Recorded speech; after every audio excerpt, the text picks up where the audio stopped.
demos 5 minutos de tolerância. Portanto, vamos dar as boas-vindas. Boa tarde a todos os sócios e amigos do CID Sénior. As vacinas e a segurança foram já temas que marcaram a agenda de vários webinários, com a participação de personalidades ilustres a admitirem a confiança dos portugueses na sua aplicação. Decorridos estes meses, podemos considerar que os programas de vacinação se têm desenvolvido com normalidade, embora com alguns sobressaltos nesta forma coletiva de medicar o país. Vamos hoje fazer um balanço do que já foi feito e daquilo que se espera executar para que os portugueses se libertem desta terrível preocupação que atinge a população mundial. Temos um painel de excelência e grande nível, a quem dou as boas-vindas e que nos deram a honra de participar. São jovens cientistas que nos vão esclarecer dúvidas sobre os efeitos desta acelerada forma de imunizar uma população e também um especialista que nos vai tranquilizar sobre toda esta pressão psicológica a que temos sido sujeitos. A doutora Diana Costa, da Fundação para a Saúde, que vai moderar, o professor João Rocha, da Faculdade de Farmácia da Universidade de Lisboa, que nos vai falar sobre as vacinas, avaliando as suas características. A professora Ana Margarida Adivinha vai apresentar a temática da segurança e farmacovigilância das vacinas, e o professor António Lochner, que nos dá a honra de mais uma vez colaborar com o CID Sénior, vai apresentar a temática na área das ciências comportamentais, falando sobre a pandemia e a saúde mental. Agradecimentos não são demais ao professor Aranda da Silva, que nos ajudou a obter os brilhantes participantes do painel. Agradecemos também à CHIP o apoio de parceria nos debates da hora, à equipa técnica que permitiu esta organização, à Caixa Geral de Depósitos, como sempre presente no suporte na nova tecnologia, e finalmente agradecemos a presença dos nossos sócios e amigos pela participação. Vai ser uma tarde de grande expectativa, com certeza vão apreciar. Passo a palavra à doutora Diana Costa. Muito obrigada, doutora Celeste. Antes de mais, dar aqui um cumprimento inicial a todos, aos sócios e amigos do CID Sénior. É um prazer em estar cá convosco durante estes próximos momentos. Esperemos que este painel vá ao encontro das vossas expectativas. E queria também dar-lhe um cumprimento especial a si, doutora Celeste, que na pessoa do professor Aranda da Silva nos endereçou este convite. Muito temos a honra de agradecer e de aceitar. Inicialmente, nestes debates da hora, vacinas e processo de vacinação, que é o tema de hoje, vamos ter então como primeiro orador o professor João Rocha, que irei agora de seguida apresentar. O professor João Rocha é professor na Faculdade de Farmácia da Universidade de Lisboa, nas unidades curriculares de Farmacologia, Farmacoterapia e também de Imunofarmacologia. Tenho também o gosto de afirmar que foi meu professor. Muito boa tarde, professor. É também investigador do Instituto de Investigação do Medicamento da Faculdade de Farmácia, que é o IMED, e perito da Comissão de Avaliação de Medicamentos do Infarmed, a Autoridade Nacional do Medicamento e Produtos de Saúde, e também da Agência Europeia de Medicamentos, a EMA, que é a entidade responsável pela avaliação dos medicamentos a nível europeu e, neste caso, também das vacinas. Portanto, sem mais demoras, irei então passar a palavra ao professor João Rocha. A palavra é sua, professor. Bem, boa tarde a todos. Eu gostaria desde já de agradecer o convite para estar aqui presente. Os meus agradecimentos digitais, certeza que vão chegar a ele também, ao professor Aranda da Silva, por ter feito este reencaminhamento do convite, e agradeço também à fonte desse convite, à doutora Celeste. É mesmo um prazer poder estar aqui e falar um bocadinho mais sobre este assunto e tentar trazer um bocadinho mais de informação sempre que possível. Um cumprimento a todos os que estão presentes, aos meus colegas de mesa, de discussão e às pessoas que estão a assistir. Um cumprimento à Diana, à doutora Diana, por estar aqui também a ajudar a esta moderação. O meu objetivo é dar talvez um pontapé de saída para a discussão. Eu vou falar um bocadinho sobre as características dos vários tipos de vacina que estão aprovados e que vão ser aprovados, entretanto, ou que estão em desenvolvimento, e talvez dar um bocadinho de perspectiva do que foi até agora e das vacinas que estão para chegar, e no fundo também dar uma ideia do esforço que o Infarmed e a Agência Regulamentar, a Agência Europeia do Medicamento, que é a agência regulamentar que aprova estas vacinas, estão a fazer para que vacinas com eficácia e com segurança cheguem o mais rapidamente possível a todos os no fundo, neste caso, a todos os europeus. Eu vou compartilhar a minha tela. Eu trouxe aqui uma apresentação pequena para ajudar a estruturar o que eu quero dizer, porque haveria muito para dizer, mas eu vou guardar, se calhar, grande parte da informação para a discussão. O meu objetivo é mesmo dar uma ideia muito, muito superficial nesta primeira apresentação, e então depois, quando discutirmos, podermos falar um bocadinho mais em pormenor. Ora bem, então, passando aqui a declaração à frente, eu já fiz apresentações destas em várias fases, e a última vez que fiz, a pergunta que todos queriam fazer era: quando é que chegam as vacinas? Agora já não é tanto assim. A pergunta não é quando teremos uma vacina, mas quando acaba a pandemia. Felizmente que já passámos a primeira pergunta, felizmente que já não é só uma vacina, já temos 4 vacinas aprovadas na Comunidade Europeia, e vamos ter mais nos próximos meses, mas obviamente que ainda falta aqui a resposta à pergunta de quando é que tudo isto acaba, e há aqui vários fatores que vão ser cruciais.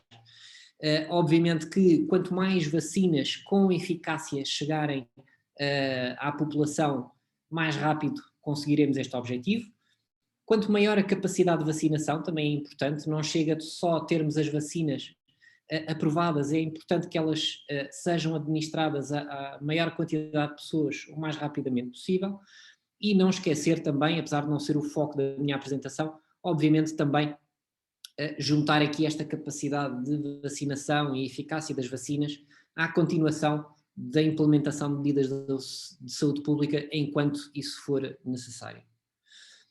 Então, no fundo, o objetivo, pelo menos da minha parte, é fazer então aqui uma retrospectiva e uma explicação do tipo de vacinas que existem e que vão aparecer nos próximos tempos. Então, que tipo de vacinas é que existem? Nós podemos fazer aqui uma perspectiva em termos de tempo do que aconteceu nos últimos meses. E o que acontece é que durante muitos meses se falava de quanto tempo é que seria necessário para termos uma vacina aprovada. Comparou-se com outros medicamentos e outras vacinas aprovadas no passado, mas o que é certo é que, tanto em termos de conjuntura económica como um grande esforço científico de vários países e várias empresas, fez com que as melhores perspectivas fossem realmente verdade. E se nós identificarmos este novo vírus, o SARS-CoV-2, em dezembro de 2019, o que é certo é que em dezembro de 2020 já tínhamos a primeira vacina autorizada na Comunidade Europeia, e hoje em dia temos neste momento 4 vacinas aprovadas. Temos a primeira, que foi a vacina da Pfizer, a vacina da Moderna, a segunda, a vacina da AstraZeneca e agora a vacina da Johnson.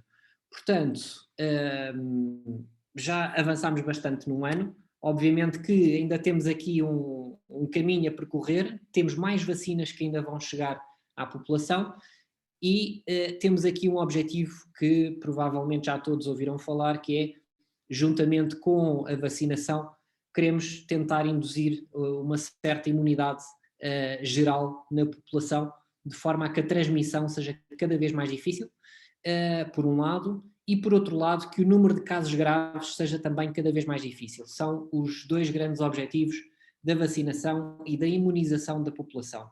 Cada vez menos facilidade de transmissão e cada vez menos incidência de casos graves. Ora, como é que nós conseguimos fazer isso? Nós temos vários tipos de vacina aprovada ou em desenvolvimento. Eu aqui vou tentar vou tentar simplificar e não dar pormenores que não vale a pena nos 15 minutos que tenho. Que tipos de vacinas é que nós podemos ter e vamos ter desenvolvidas? Portanto, nós temos as chamadas vacinas de ácidos nucleicos, são as vacinas à base de ADN e de ARN, portanto, no fundo, aquilo que permite que as células produzam as proteínas. Temos vacinas à base de vírus vivos ou atenuados. Temos pedaços dos vírus, portanto, subunidades virais, que também podem ser utilizadas como vacinas. E temos os chamados vetores virais. Eu agora vou dar exemplos dos 4 principais e aqueles que têm sido mais falados e aqueles que vão aparecer no mercado ou já apareceram. Portanto, primeiro vou falar das vacinas com vírus enfraquecidos ou inativados. Muito simplesmente, isto é no fundo utilizar o vírus vivo, mas por determinados métodos ou métodos químicos ou métodos térmicos inativar esse vírus. Portanto, o vírus é o mesmo, só que não tem a capacidade de gerar uma infecção. E são essas estruturas, que muitas vezes nem são íntegras já, que são administradas às pessoas. Estas são as mais tradicionais, são aquelas que durante décadas foram utilizadas como vacinas. Por exemplo, uma das primeiras vacinas administradas em massa à população, a vacina da poliomielite, é um exemplo deste tipo de vacinas. No contexto da Covid-19, está a ser uma aposta principalmente por empresas e pelo governo chinês, portanto existem 2 vacinas que estão numa fase avançada de desenvolvimento e de aprovação que usam este sistema de vírus inativados ou enfraquecidos, é a Sinovac e a Sinopharm. Temos as vacinas proteicas, em que não usam o vírus total, usam apenas subunidades do vírus. Obviamente que a partir do momento em que é uma subunidade não vai dar origem à infecção.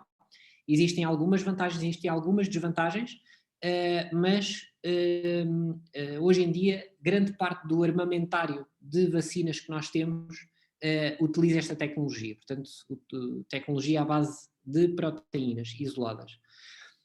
Existem algumas abordagens que estão a ser preparadas e provavelmente durante este ano ainda, pelo menos uma destas vacinas será aprovada, em princípio, se tudo correr bem, nomeadamente a Novavax ou a vacina da GlaxoSmithKline.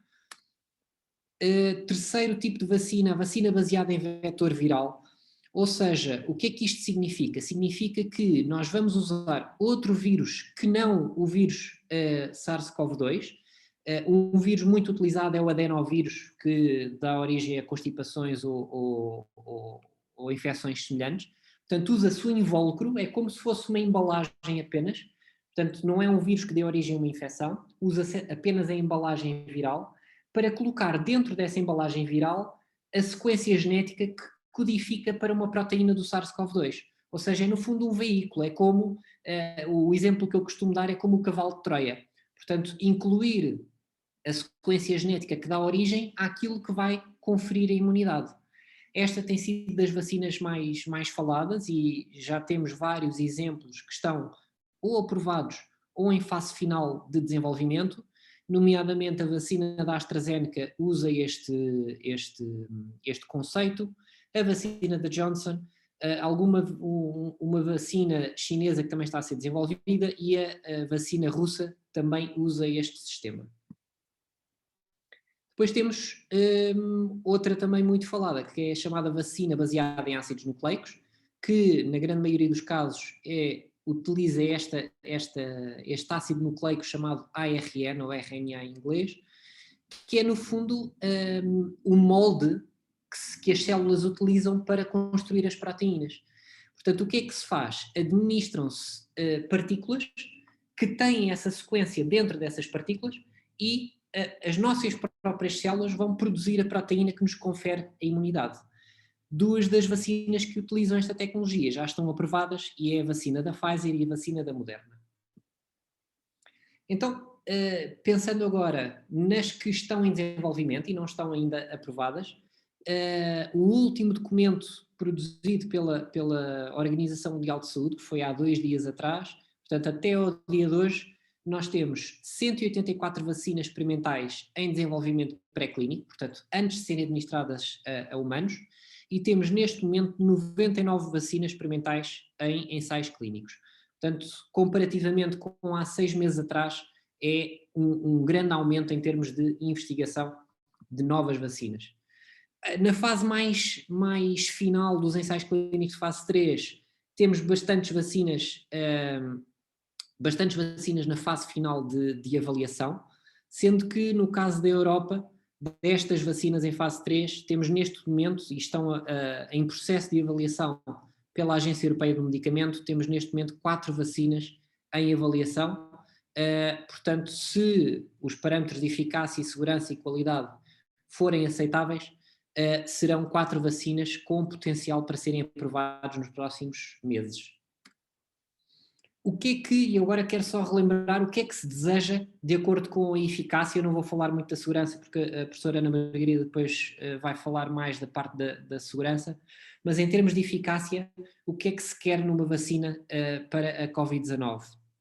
Um mínimo de 50% de eficácia ou o desejado 70% de eficácia. Há aqui uma coisa que eu quero realçar: os cálculos desta eficácia de 50% ou 70% não significa que 70% das pessoas que são vacinadas ficam imunes e 30% não ficam.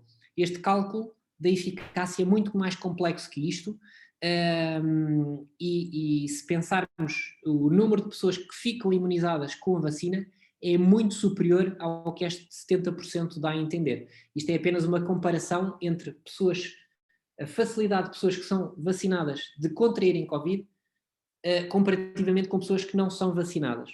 Portanto, a percentagem real é, na grande maioria das vezes, mais de 99%. Ora bem, então, só para concluir aqui, eu falar um bocadinho do esforço regulamentar que está associado a estes últimos meses ou anos, ano e meio, de desenvolvimento acelerado de vacinas. A Agência Europeia de Medicamento, e agora vou falar da Europa porque é o que nos interessa, tem feito um esforço regulamentar enorme para conseguir ter as aprovações prontas em o tempo mais rápido possível, mas garantindo na mesma eficácia, segurança e qualidade.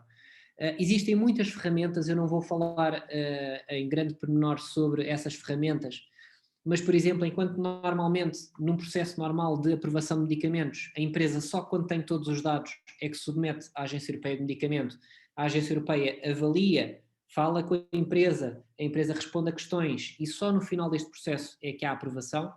Neste momento o que estamos a fazer é, a empresa, à medida que vai tendo cada vez mais informação, vai passando à Agência Europeia de Medicamento, a agência avalia, pergunta logo à empresa o que precisa de perguntar e assim que a empresa tem novos dados vai dando. Ou seja, isto faz com que o tempo de aprovação seja muito mais rápido do que normalmente seria numa situação normal. Então, no fundo, o que é que eu quero realçar no final desta pequena introdução ao tema é que nós já passámos o ponto da corrida à vacina. Este foi um slide que eu usei há uns meses, em novembro do ano passado, quando ainda não tínhamos vacina, mas o que é certo é que agora já não é tanta corrida à vacina. Nós temos 4 aprovadas, vamos ter mais nos próximos meses e agora o importante é a corrida para a imunidade. Portanto, é continuar com as medidas de saúde pública para evitar casos graves, para evitar que o Sistema Nacional de Saúde fique apertado como em determinadas alturas esteve, e principalmente chegarmos a um ponto em que a quantidade de pessoas imunizadas na população seja o suficiente não só para dificultar bastante o aparecimento de novos casos, mas também para que os novos casos que apareçam sejam menos graves.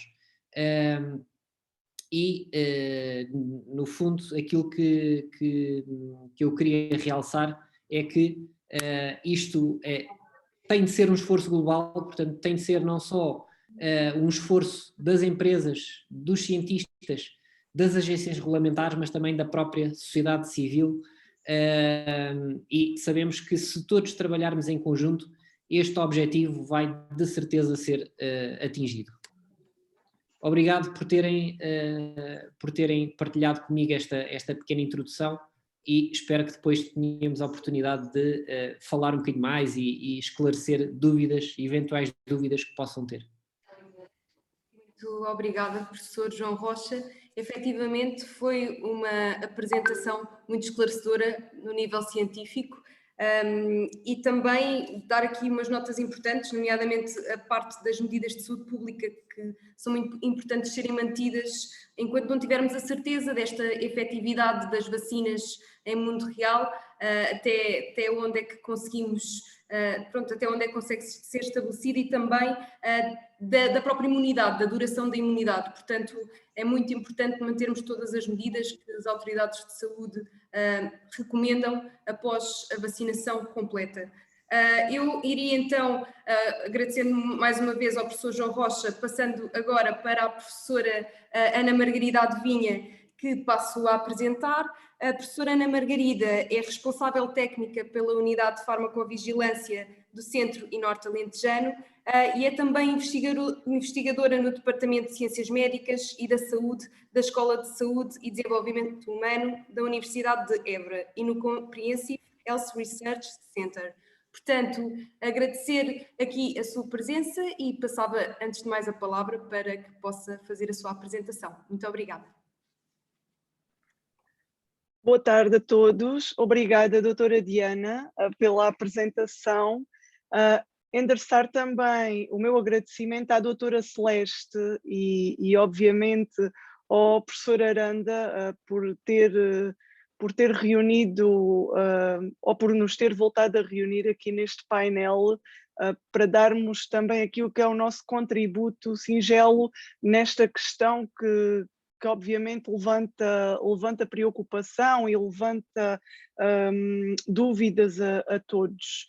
Eu vou tentar partilhar.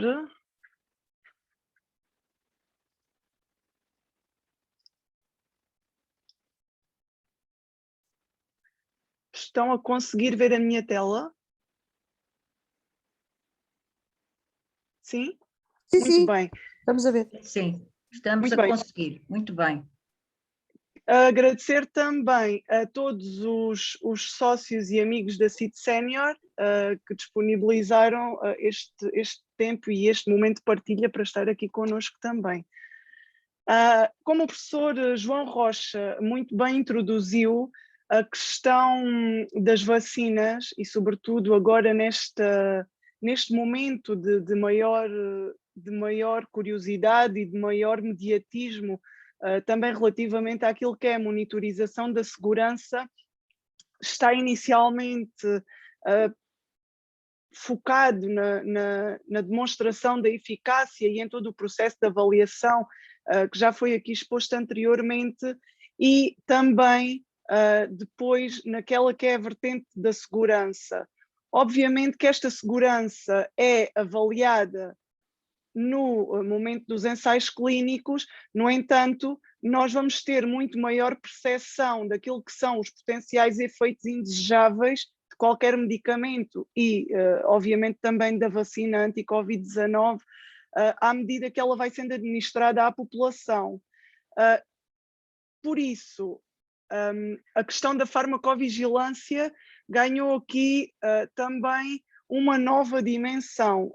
Nós esta manhã discutíamos no fórum do Infarmed todo o impulso que a hipervigilância das vacinas tinha oferecido à farmacovigilância enquanto atividade, portanto enquanto direito e dever dos cidadãos e dos profissionais de saúde, e de facto não só relativamente às vacinas, mas também relativamente a todos os outros medicamentos, esta pandemia tem dado um impulso e um sublinhar da importância de reportar reações adversas ou melhor dizendo, suspeitas de reações adversas aos medicamentos e, obviamente, às vacinas, que é aquelas com que agora mais nos preocupamos e deparamos. Em jeito introdutório, deixar só aqui, levantar aqui o motivo de reflexão relativamente àquilo que hoje em dia é a farmacovigilância, obviamente que tem muito de componente científica e disciplinar, no entanto, é cada vez mais uma atividade que faz parte dos serviços de saúde e passou a ter tanta maior relevância a partir do momento em que não só os profissionais de saúde podem notificar suspeitas de reação adversa, como também os cidadãos. Qualquer cidadão, percepcionando uma suspeita de reação adversa a um medicamento, e neste caso à vacina, pode, através do portal RAM, notificar esse efeito. De uma forma muito concisa, o que é isto da farmacovigilância?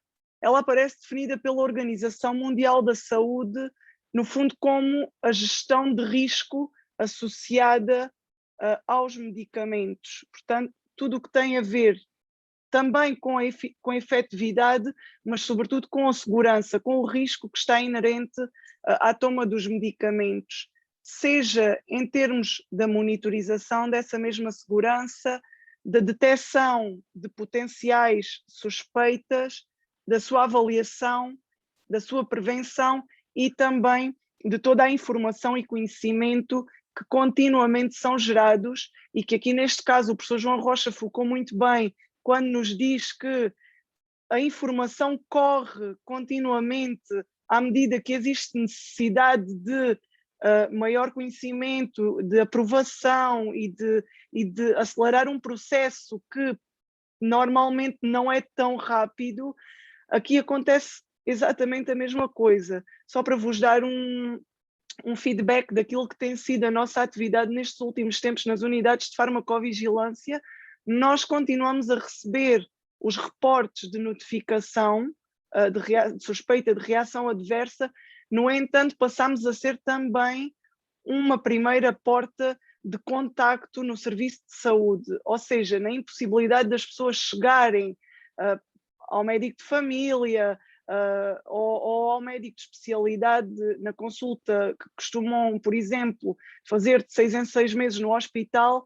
As pessoas descobriram que as unidades de farmacovigilância e a Direção de Gestão de Risco no Infarmed têm contactos diretos e podem muitas das vezes, embora não seja a sua competência, esclarecer-lhes as dúvidas relativamente às vacinas e às reações adversas e também, muitas das vezes, reencaminhá-las para um contacto clínico mais próximo.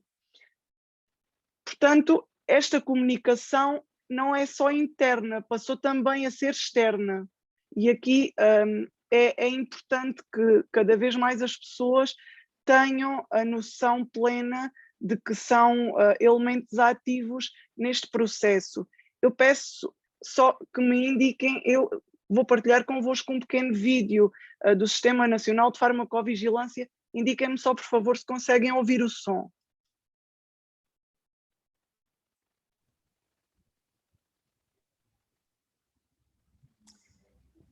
Não, ok, Não, então não. há uma forma rápida de resolver. Agora já vão conseguir.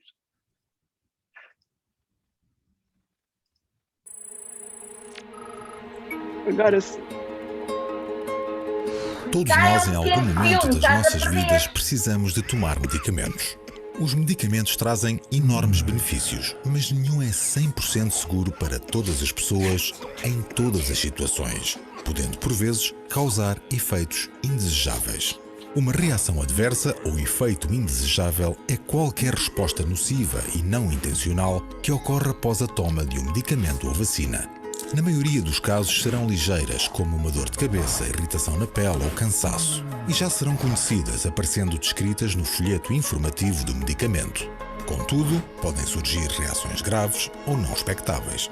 Só são introduzidos no mercado medicamentos cujos benefícios demonstraram ser superiores aos riscos. Muitos são conhecidos durante os ensaios clínicos, quando os medicamentos são testados em algumas centenas ou até milhares de pessoas. No entanto, os ensaios clínicos não representam toda a população que vai usar o medicamento. Muitas vezes, só após a entrada no mercado e a sua utilização por mais pessoas durante períodos mais longos, se detectam reações mais raras ou tardias. É extremamente importante comunicar estas reações. Os reguladores nacionais, como o Infarmed, monitorizam continuamente o perfil de segurança dos medicamentos, garantindo um equilíbrio positivo entre os benefícios e os riscos. Esta atividade é conhecida pelo nome de farmacovigilância e tem como objetivo promover uma utilização mais segura dos medicamentos, minimizando a ocorrência de reações adversas. Um sistema de farmacovigilância só funciona se os profissionais de saúde, os responsáveis pela comercialização dos medicamentos e os cidadãos notificarem as reações adversas, contribuindo para um melhor conhecimento sobre os efeitos dos medicamentos. O Infarmed é a entidade responsável em Portugal pelo Sistema Nacional de Farmacovigilância. Em 2016, recebeu cerca de 5.700 notificações de reações adversas, mas a maioria ainda fica por comunicar. Através do site do Infarmed ou mesmo no telemóvel, é possível comunicar de forma imediata um efeito adverso, através do novo Portal RAM. No futuro, o desafio será utilizar as redes sociais para recolher e monitorizar estes efeitos. Melhorar a segurança dos medicamentos depende de todos. A sua participação é fundamental. Lembre-se, caso sofra algum efeito indesejável após tomar um medicamento, notifique.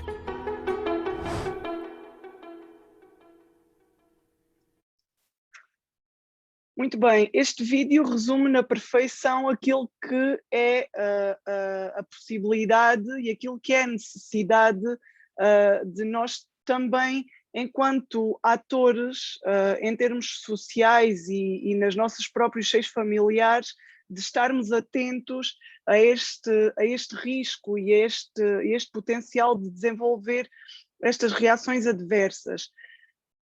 Outras das questões que eu deixo para reflexão: será que os medicamentos são seguros e qual a relação benefício-risco?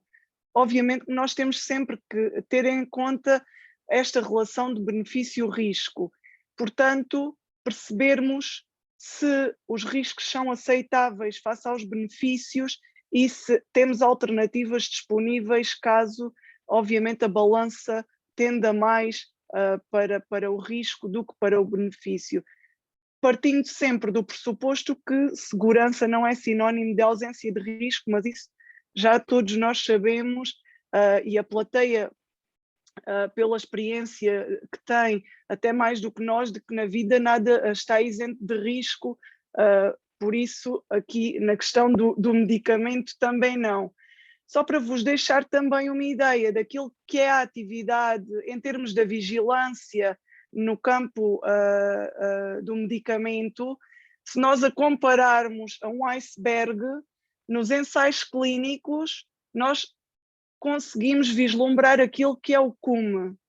A partir do momento em que o medicamento entra no mercado, portanto, se nós fizermos o paralelismo ao exemplo das vacinas, a partir do momento em que a primeira vacina foi administrada e o processo já não parou, nós começamos a perceber toda a zona obscura que não conhecíamos e que está submersa, e que à medida que mais pessoas e uma maior variabilidade de indivíduos é vacinado, começamos a perceber qual o espectro e qual a dimensão, quer em termos de efetividade, quer em termos de segurança.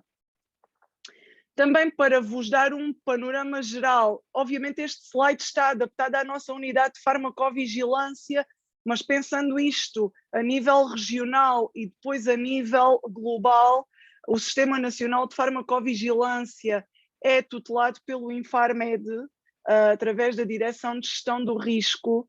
Tem, neste momento, muitas mais unidades regionais de farmacovigilância, apostando na descentralização e na proximidade, não só aos serviços, mas também aos cidadãos. E a comunicação é contínua, portanto, entre as diferentes unidades regionais, que normalmente estão adstritas a distritos, e entre o Infarmed e a Agência Europeia, o titular da AIM e a Organização Mundial de Saúde, temos um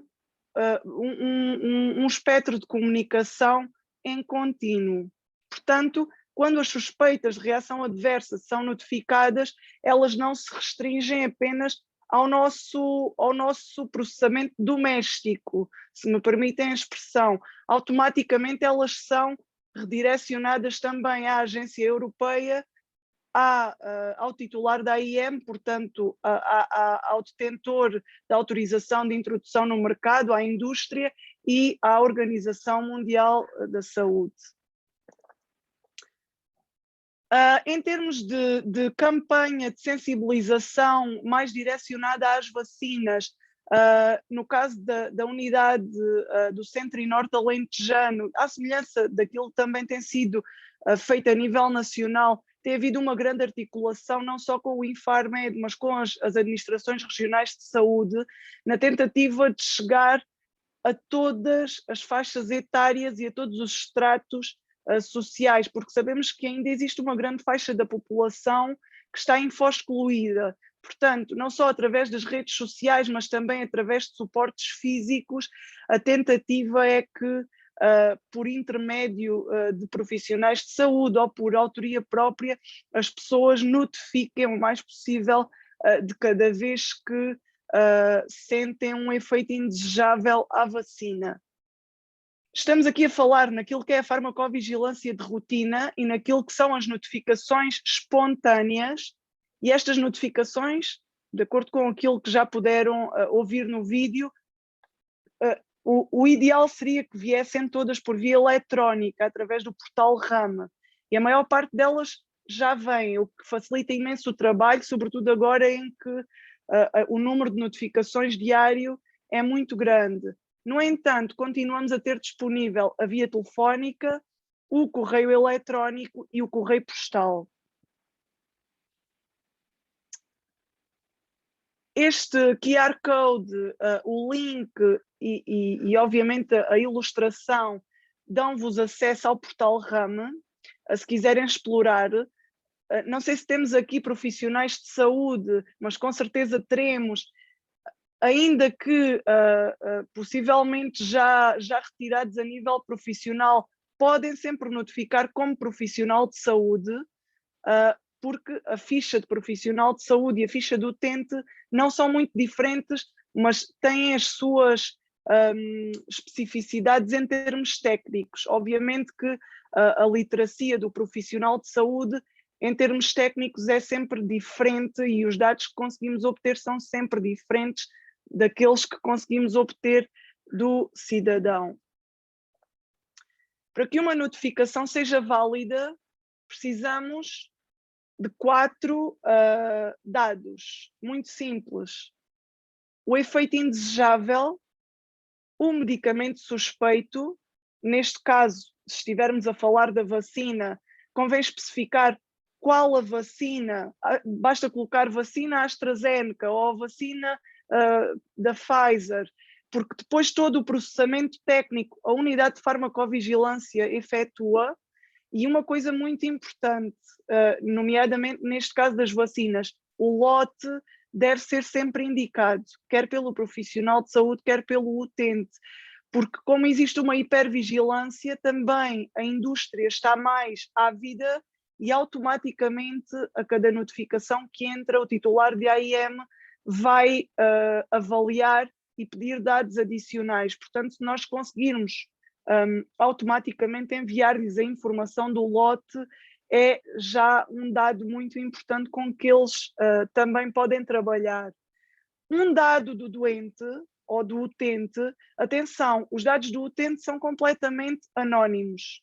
Mesmo a identificação é solicitada em sigla, não é necessária a identificação do nome. O que quer dizer que se vocês identificarem uma suspeita num familiar, o utente em sigla será o familiar e o notificador será a pessoa que está a enviar a informação.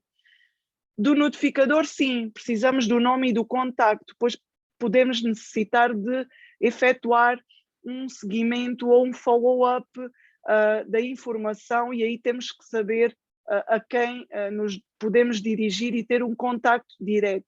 Ainda assim, o dado é confidencial, só o Sistema Nacional de Farmacovigilância conhece o notificador. Posso dizer-vos que mesmo em termos de estudos longitudinais, o Infarmed nunca ou raramente disponibiliza a informação do notificador, e é sempre um problema, sobretudo quando queremos fazer retrospecção, porque é muito difícil aceder a esse dado. Partilho convosco também o relatório que saiu no passado dia 7 de maio, fazendo um pouco do que é o ponto de situação a nível nacional, com dados do portal Rama, dados exclusivamente nacionais. Nós temos atualmente 4 vacinas aprovadas e a ser administradas: a Comirnaty da Pfizer, a Moderna, a Vaxzevria da AstraZeneca e a vacina da Janssen.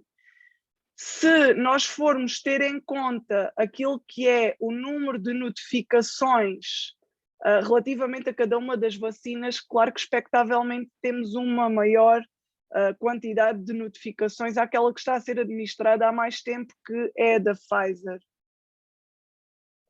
Temos também um aumento exponencial, e isto é diretamente proporcional à velocidade a que as pessoas vão sendo vacinadas.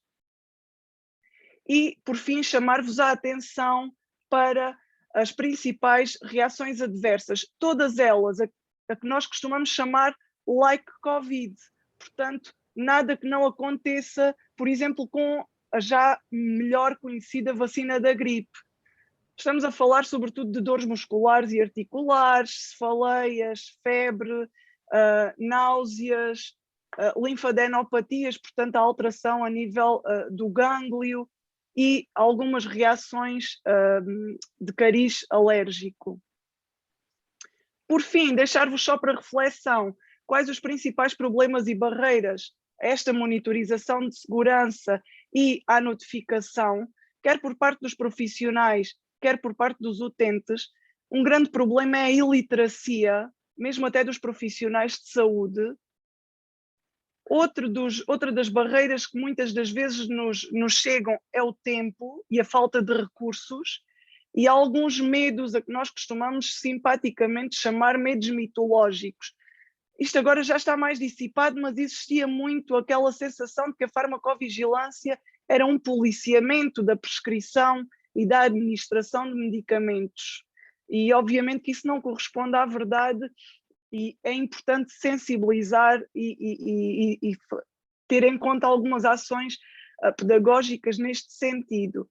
A nossa cabeça normalmente também é o gatilho para que tomemos a decisão de notificar e adotar comportamentos em prol quer da nossa saúde individual, quer da pública. No caso das vacinas para a Covid, o mediatismo, alguma politização do processo e a hipervigilância levam-nos aqui a um agridoce, porque a hipervigilância obviamente é positiva, mas o sistema não tem capacidade em certos momentos para a suportar. No entanto, está a conseguir ultrapassar esse problema, e depois temos aqui a politização e alguma desejabilidade social. Algumas instituições não notificam exatamente para não entrarem num cenário de desejabilidade social negativo. Portanto, para ficar bem na fotografia, correu tudo bem. E o mediatismo, sobretudo da comunicação social, que em termos de distorção e de manchetes sensacionalistas, dificulta muito mais a comunicação e o trabalho do que aquilo que nos ajuda. Era isto que tinha para partilhar convosco. Agradeço imenso a vossa atenção e, obviamente, estou disponível para as questões e para o debate que proporcionaremos em seguida. Muito obrigada, professora Ana Margarida Adivinha. Efetivamente foi aqui uma apresentação muito esclarecedora no âmbito da farmacovigilância, que é um tema muito importante a segurança das vacinas, e também creio que gostava apenas de destacar aqui duas mensagens desta apresentação. Uma delas é de que todos os medicamentos podem ter efeitos adversos. Portanto, isto não é uma coisa exclusiva de agora, das vacinas, não é uma coisa exclusiva dos novos medicamentos, todos têm ou podem ter, neste momento existe uma atenção especial, ou como a professora Ana Margarida disse, uma hipervigilância, dada a novidade que existe aqui em redor e a importância das vacinas contra a Covid-19. E outro ponto que também gostaria aqui de salientar é que esta atenção aos efeitos adversos deve ser feita ou realizada para todos os medicamentos e não apenas para as vacinas contra a Covid-19. Portanto, aqui a vigilância deve ser mantida ao longo do tempo e esperemos que isto também sirva de aprendizagem para a importância da farmacovigilância na segurança do medicamento. Sem mais demoras, agora que já tivemos uma apresentação realizada por dois farmacêuticos, pelo professor João Rocha e pela professora Ana Margarida Adivinha, teremos uma apresentação realizada aqui por um médico, pelo professor António Lochner.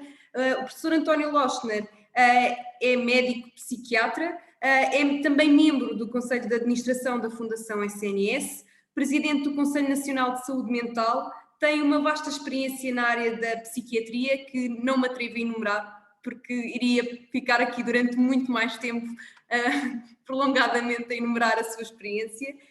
E esta experiência é destacada tanto a nível nacional como internacional.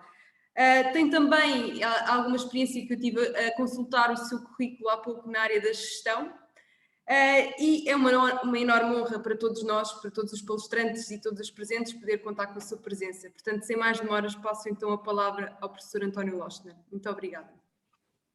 Muito boa tarde a todas e todos. Naturalmente que começo por agradecer a honra que me deram em estar de novo aqui a participar numa organização do CID Sénior, e esse agradecimento vai direto para a futura Celeste Coimbra e para o Sr. Alberto Regueira, naturalmente, que veicularam o convite através da professora Ana da Silva, que evidentemente também é nosso par no Conselho de Administração da Fundação da SNS e, enfim, é de algum modo o responsável pela minha presença aqui e naturalmente te agradeço também muito. Tenho muito gosto em estar neste painel com três jovens, como bem foi salientado pela professora Celeste Coimbra, em que eu de facto estou do outro lado do espelho, de algum modo. Por um lado, porque já passei a barreira dos tais anos que limitam as gerações e que, enfim, por vezes levam a que as pessoas sejam chamadas de uma maneira, para mim, pouco simpática, mas também porque vou tentar pegar no assunto não de todo com o rigor e o detalhe que os meus antecessores, que eu também cumprimento, quer o Dr. João Rocha, quer a doutora Ana Margarida, que fizeram belíssimas apresentações e que mostraram realmente o panorama tal qual ele é, o rigor com que as coisas são hoje em dia seguidas e que nos deixam algumas reflexões. Por exemplo, quando se ouve falar que a pandemia anterior foi em 1918, portanto há mais de 100 anos, e nós imaginamos o que terá sido a pandemia em 1918 da gripe espanhola, e em que realmente nada havia, nem de conceito vacinal, nem de técnicas de comunicação, de avanços, de notificações, enfim, de saber sequer como é que as coisas funcionavam no detalhe, na microscopia, na bioquímica, e a verdade é que essa foi uma pandemia com consequências absolutamente gravosas. Nós estamos aqui a tomar consciência de uma série de situações, da segurança que tudo isto tem estado à vista, estamos a falar de vacinas, atenção, da segurança com que tudo tem sido acompanhado pelos diversos intervenientes, as diferentes empresas farmacológicas, todos os atores no terreno que levam a que realmente, através das notificações, através, enfim, da definição de medidas com o máximo rigor também, que ajudem o processo vacinal a ter o seu efeito. Nós tivemos quase um ano sem efetivamente ter vacinas em utilização real, no terreno, e vivemos realmente momentos particularmente gravosos, quer do ponto de vista das consequências para a vida das pessoas, enfim, para a morte de muitas pessoas, e em que realmente estávamos a navegar completamente sem rede. Hoje já ouvimos um relatório de peritos que dizem que talvez se pudesse ter evitado a pandemia. Naturalmente que também estamos já, se calhar, um bocadinho cansados de ouvir uma série de posturas relativamente a tudo isto, designadas genericamente por negacionistas, em que as pessoas desvalorizam quer o peso e a importância da pandemia, quer a importância que têm os mecanismos de atuação contra os efeitos da pandemia. E aquilo que me pediram foi para me preocupar um bocadinho e para chamar a atenção para qualquer coisa que é a vivência de todos nós. E que ao longo deste último ano, 15 meses, para sermos mais rigorosos, temos sentido, eu diria mesmo no corpo e no espírito, as consequências deste terrível acontecimento que nos invadiu, em que nós durante algum tempo tivemos a expectativa que acontecesse o mesmo que há uns anos com a gripe das aves, com o SARS, e em que realmente depois não se expandiu ao todo mundial de uma forma tão intensa e tão gravosa como esta. Também estamos um bocadinho cansados, ainda recentemente, a doutora Ana Maria já referiu, este relatório sobre os efeitos secundários deu origem a alguns títulos mais ou menos, enfim, sempre a tentar empolar aquilo que é negativo, dizendo que houve 5.000 reações adversas às vacinas, às diferentes vacinas contra o SARS-CoV-2, talvez em Portugal, talvez escondendo a realidade que terem sido até hoje já feitas 4 milhões de inoculações, o que dá, evidentemente, uma percentagem, uma taxa de reações adversas, a esmagadora maioria das quais irrelevantes, ou quase irrelevantes, mas apesar de tudo, merecedoras de notificação, e assim foi feita a notificação, e com o rigor deste acompanhamento que o sistema de farmacovigilância nos tem garantido, e que mais um dos sistemas que foi posto à prova neste último ano, mostrando a importância que tem, por um lado, e mostrando realmente como é relevante aquilo que resulta da leitura rigorosa e exaustiva dos dados que o sistema de notificações permite obter. Portanto, tudo isto ajuda a vencer uma série de questões que o João Rocha chamou a atenção. Uma série de medos que nos assaltam sempre que nos sentimos ameaçados. E esses medos, essas ansiedades e, enfim, em alguns casos, acompanhados por vivências de perdas, de lutos, seja de familiares, seja de pessoas, e não nos esqueçamos do que se passou relativamente a algumas estruturas residenciais, chamados lares, em que houve realmente, em algumas situações, um número significativo de pessoas que faleceram, pessoas que estavam muitas vezes muito abandonadas porque as visitas dos familiares foram proibidas, em que muitas vezes as perdas eram vividas internamente, as pessoas confinadas aos seus quartos iam tendo notícia de que o residente do quarto ao lado tinha falecido, e esses lutos iam naturalmente acentuando o mal-estar, acentuando as comorbilidades que muitas vezes essas pessoas já tinham, de natureza física, de natureza orgânica. E isso, de facto, hoje em dia é quase impossível de ter uma noção exata do que isso pesou no mal-estar, que é o contrário da saúde, como bem sabemos, das pessoas, mal-estar psicológico, subjetivo, e não apenas um mal-estar objetivo, mensurável, facilmente identificável, seja por exames complementares, seja por observação, enfim, atenta da evolução. Foi possível, apesar de tudo, com o enorme desenvolvimento que a ciência nos permitiu obter em menos de um ano, enfim, na realidade, uma forma efetiva de luta contra a expansão da pandemia.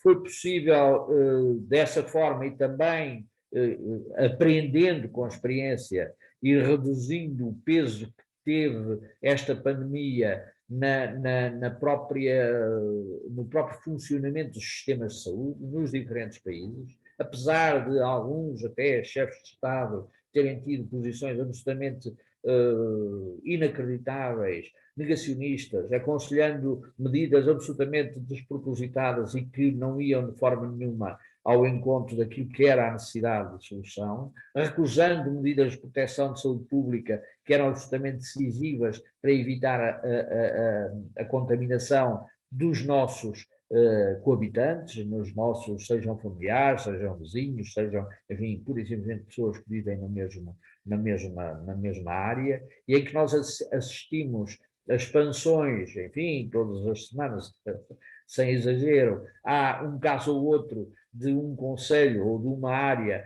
em que é identificada um cluster de contaminação. Em alguns outros casos isso não é um cluster, é, apesar de tudo, uma contaminação de base comunitária, e apesar de tudo é bom nós termos a noção, ainda estes dias temos sido muito falada, as previsíveis consequências da tal comemoração recente de uma vitória no futebol, que pode vir a ter na expansão do número de casos em determinadas áreas.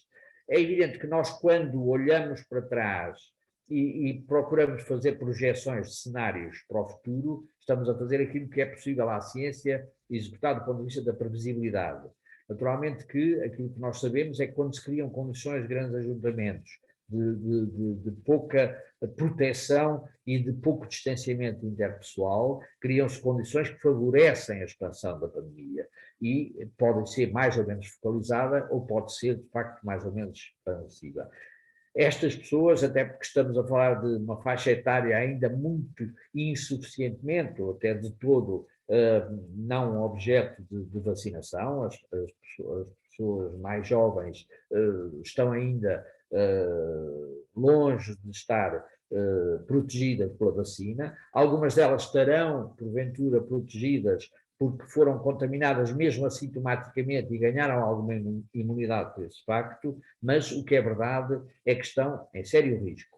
Daí não admira que é dito, testem-se, verifiquem se houve algum ganho ganho, entre aspas, naturalmente, de doença, se adquiriram doença mesmo sem se darem conta, porque isso é um fator de disseminação, de agravamento dos indicadores que nos permitem naturalmente ter a noção da evolução da pandemia.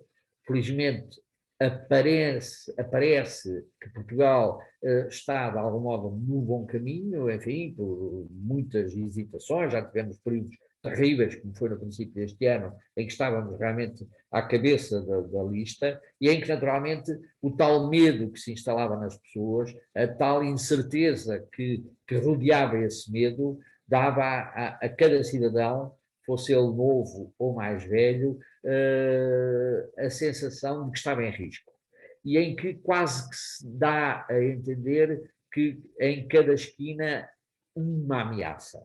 E isto é realmente muito preocupante, porque de facto isto é o contrário daquilo que se procura, e naturalmente nós que trabalhamos na área da saúde mental, que é bom, que é o tal bem-estar, em que a pessoa, para além do mais, físico, psíquico e social, mas fundamentalmente o bem-estar psíquico e social, além da pessoa ter consciência das suas capacidades, conseguir enfrentar o stress do dia-a-dia, ser produtivo e usufruir do trabalho e contribuir para a comunidade a que pertence, tudo isto pode ser posto em causa pelo confinamento, naturalmente, que é necessário, mas que tem consequências que todos nós adivinhamos, por naturalmente termos a ideia de que precisamos urgentemente de reconstruir algo que é também uma palavra decisiva em todo este processo, que é o problema da confiança.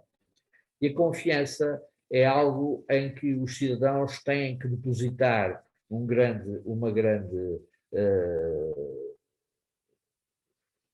investimento, digamos assim, para conseguir acreditar em tudo que lhes é dito e contrariar aquilo que é menos bem dito e que as pessoas não desistiram, algumas dessas pessoas, de pôr em causa até a veracidade dos dados, pôr em causa a efetividade das consequências positivas de uma política de saúde pública que promova a saúde, que promova medidas de prevenção genéricas e que também promova a vacinação em larga escala, como sabemos, está hoje já em avanço, indo para faixas etárias mesmo já para baixo dos 18 anos, e portanto, em alguns países, naturalmente, ainda não cá, mas tudo isto tem tido detratores, tudo isto põe em causa a confiança no sistema.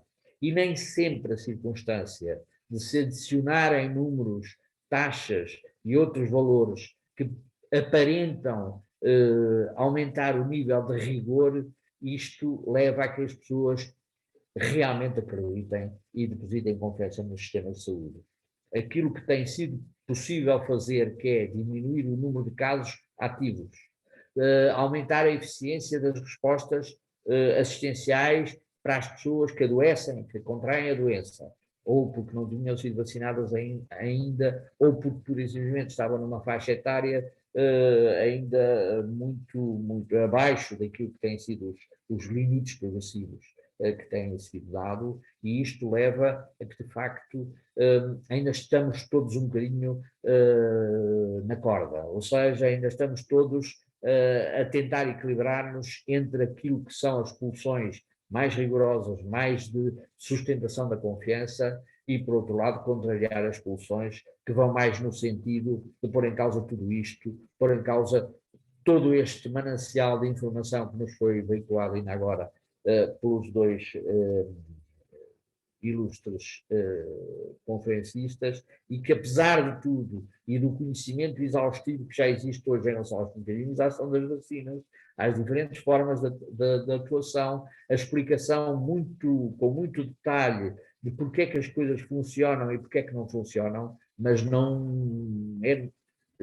nos adianta ignorar algo a que temos também assistido, é que os avanços e os recuos, as mudanças de opinião, as diferentes, usa máscara, não usa máscara, distancia, não distancia, confina, não confina, tudo isto tem sido hesitações veiculadas às vezes por pessoas que de facto se deveriam preocupar mais em reforçar a confiança no sistema, no todo do sistema, antes de debitarem informação pouco sustentada, como é o caso das tais 5 mil efeitos adversos em 4 milhões de inoculações. Estas questões são, como disse a doutora Ana Maria e o professor João Rocha também, são usuais em todas as investigações. Aquilo que houve de inédito e que nós temos que nos dar por felizes por isso ter sido possível acontecer, foi a rapidez com que, a partir do momento em que é identificado um vírus, um agente, se encontra uma solução vacinal que nos permite adquirir imunidade, tanto quanto a profilaxia das vacinas garante, e ao mesmo tempo, portanto, demolar aquilo que foi um crescimento expansivo e que nós temos, infelizmente, ainda assistido em alguns países com muita apreensão e com muita noção dos riscos ainda latentes, ou seja, não estamos de forma nenhuma numa situação de está a passar a onda, não há mais ondas no horizonte, o facto de haver naturalmente as variantes a surgir, variantes que serão naturalmente tantas mais quanto o tempo que o vírus vá estando na comunidade e se vai replicando, isto também já tem sido subejamente explicado. O que é um facto é que todos ainda temos um grau de incerteza que nos permite questionar, de algum modo, se devemos ter absoluta confiança ou se poderemos ter que olhar um bocadinho para o lado e continuar a manter algumas medidas de prevenção e de promoção geral. Esta questão é decisiva para o nosso bem-estar, é decisiva para vencermos a angústia, a ansiedade e a angústia que rodeiam estes medos, como também será decisiva para conseguirmos suportar aquilo que tem sido relativamente, que se tem verificado, infelizmente, com alguma intensidade, que é suportar os lutos das perdas que temos. Nós temos que tomar consciência que o SARS-CoV-2, enfim, extrapolando os números para o verificado em 2020, que ainda não há dados definitivos, mas o SARS-CoV-2 terá sido responsável pela provavelmente terceira causa de morte em Portugal. Enfim, baseando-nos nos números de que dispomos, isto de um momento para o outro. E sendo nós também cientes, que esta ameaça acontece por força de um acumular de causas de morte. Como sabemos, muitos dos problemas que levam à morte pelo Covid são multissistemas, não são apenas problemas respiratórios, são problemas que envolvem, de facto, alguns dos efeitos colaterais que se têm vindo a chamar a atenção em algumas das vacinas, que também acontecem, como bem foi dito, por um dos responsáveis pelo combate a esta pandemia nos Estados Unidos. Os riscos das vacinas são, apesar de tudo, bem inferiores aos riscos da doença em si. E os benefícios das vacinas suplantam e muito aquilo que são os riscos de não vacinar. E, portanto, é com um bocadinho este otimismo que eu acho que vale a pena nós acreditarmos que o nosso bem-estar psíquico e social vai ser um sucesso do ponto de vista quando se conseguir realmente aproveitar a oportunidade que estas vacinas nos dão e particularmente se conseguirmos que as vacinas sejam acessíveis a todos os povos do mundo, que esse é provavelmente neste momento uma das ameaças maiores ao bem-estar da comunidade em geral. E por aqui me ficava, enfim, com estas, e espero que o debate depois venha a permitir mais algumas intervenções. Muito obrigado. Muito obrigada, professor António Lochner, por este resumo e esta análise no ponto de vista da saúde mental da pandemia e daquilo que provoca a todos nós nesta área da saúde mental. Gostava também de dar aqui uma consideração, nomeadamente esta pandemia que é um bocadinho oculta, não é? Porque está escondida, não a vemos, mas entretanto vai dando notícias e sinais de si, destes problemas de saúde mental que as pessoas vão desenvolvendo ao longo do tempo. E também é aqui importante, como disse o professor António Lochner, tentarmos manter algumas rotinas e algumas medidas para nós mesmos.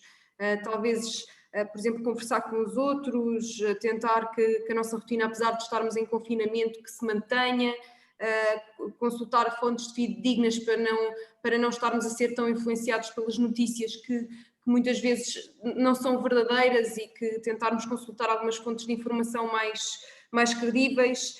E pronto, e também aqui o papel da comunicação social que deveria ser, na minha opinião, agora também aproveito para dar um bocadinho mais colaborativo com as instituições de saúde e com a ciência e muitas vezes não divulgar informação que pode ser sensacionalista, pode criar alguma preocupação na sociedade no momento em que a sociedade por si só já está tão preocupada.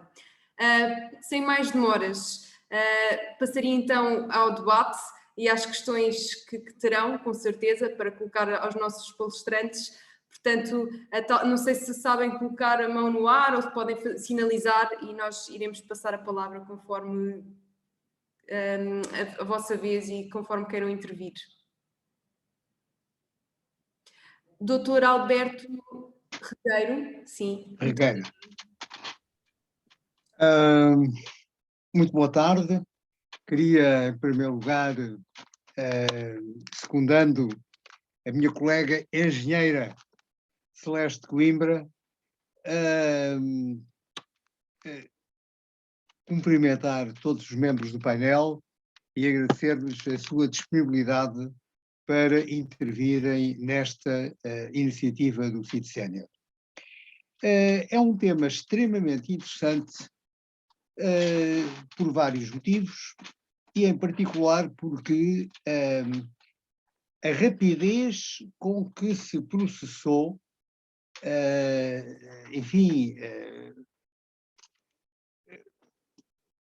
a contaminação através do mundo, porque hoje em dia, e ao contrário do que acontecia, por exemplo, na altura de 1919, na altura da gripe espanhola.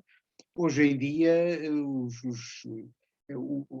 todos os transportes aéreos, as viagens entre continentes, são coisas do dia a dia e, naturalmente, a capacidade de transmissão, portanto, de uma epidemia, evidentemente, é muito maior. A epidemia vai-se transmitindo de uma forma muito mais rápida.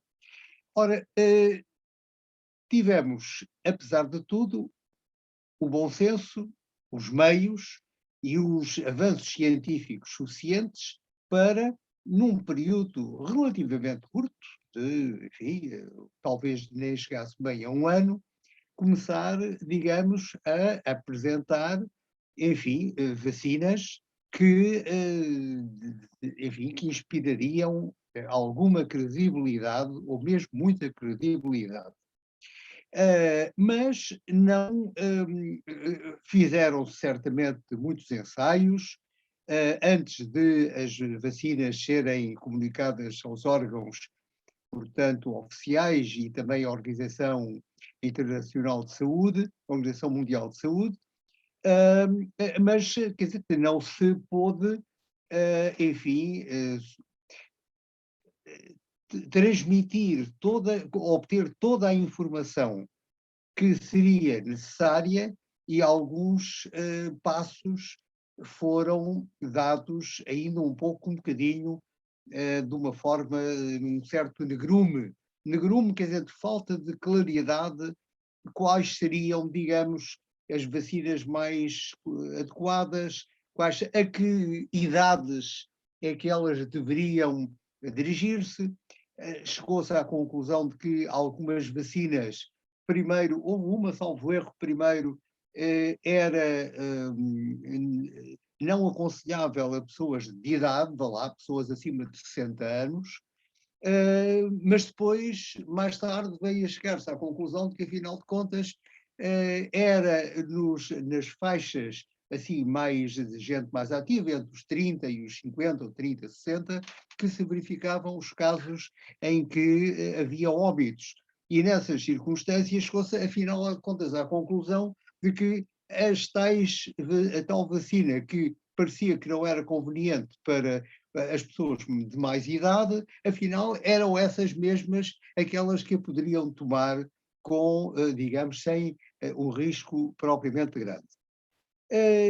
Por acaso, dada a necessidade do processo ser rápido e de os produtores das vacinas, os investigadores, procurarem responder às necessidades da comunidade mundial,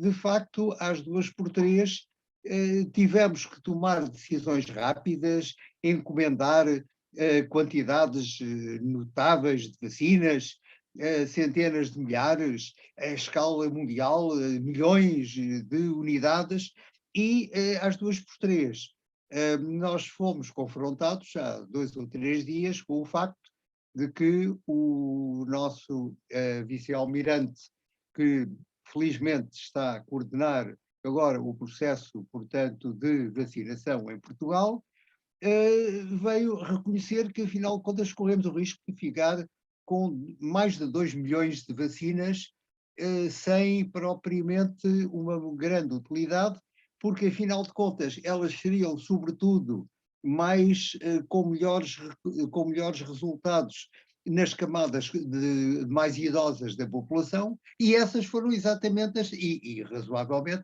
as primeiras, ou das primeiras a serem vacinadas.